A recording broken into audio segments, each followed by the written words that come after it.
Hi అండి. ఈరోజు నేను బోనాల పండుగ రోజు ఏమేమైతే పూజ సామాగ్రి పెట్టానో దేవునికి అవన్నీ ఇందులో చెప్తున్నాను.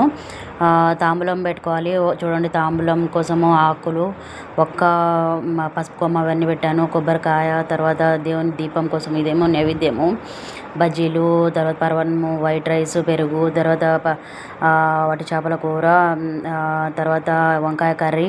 ఇందులో కొంచెం పెరుగు వేస్తాను. ఇది వట్టి చేపల కూర అనమాట. ఇదేమో వంకాయ కర్రీ.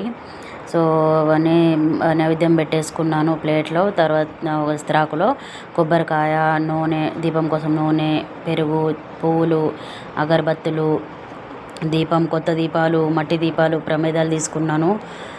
దీపం పెట్టడానికి చూడండి, ఒత్తులు ప్లస్ అందులో ఇవి కూడా వేసాను, కర్పూరము. ఇవేమో ఉల్లిగడ్డలు, తర్వాత ఇవి పుట్నాలు, వామ, ఇంకా బెల్లము. ఈ 3 ఇవేమో ఉల్లిగడ్డలు, 5 ఉల్లిగడ్డలు అనమాట. తర్వాత ఇవన్నీ పెట్టుకొని అక్కడ పోచమ్మ గుడికి వెళ్తాం అనమాట మేము బోనాలు పండుగ రోజు.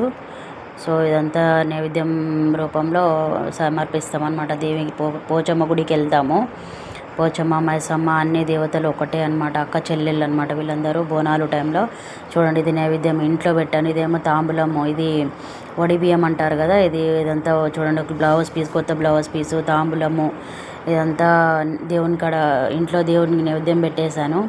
దాని తర్వాత చూడండి, ఆకులు, ఇస్త్రాకులు, 5 నైవేద్యాలు పెట్టాలి అక్కడ కాబట్టి పెట్టుకున్నాను, ఇస్త్రాకులు పెట్టుకున్నాను. సో పెరుగు గ్లాస్లో పెట్టుకున్నాను, ఇవన్నీ పెట్టుకున్నాను. చూడండి, చెంబులో ఇవి వేప ఆకులు పెట్టుకొని అక్కడ తీసుకెళ్తాం అన్నమాట. పోచమ్మ గుడి దగ్గరికి వెళ్తున్నాం. చూడండి, గుడికి వెళ్తున్నాము. పోచమ్మ గుడికి వెళ్ళి అక్కడ నీళ్ళు వేసిన తర్వాత లోపలికి వెళ్ళి నైవేద్యం అంతా సమర్పించి కొబ్బరికాయ కొట్టుకొని ఇంటికి వచ్చి మళ్ళీ అవి కొన్ని నీళ్ళు ఉంచుకొని తీసుకొని వచ్చి మన ఇంటి గడప దగ్గర కొన్ని నీళ్ళు వేసి ఆ మిగతా నీళ్ళు తులసి చెట్లు వేసుకున్న తర్వాత ఇక ఇంట్లోకి వెళ్ళిపోయి కూర్చుంటాం అన్నమాట.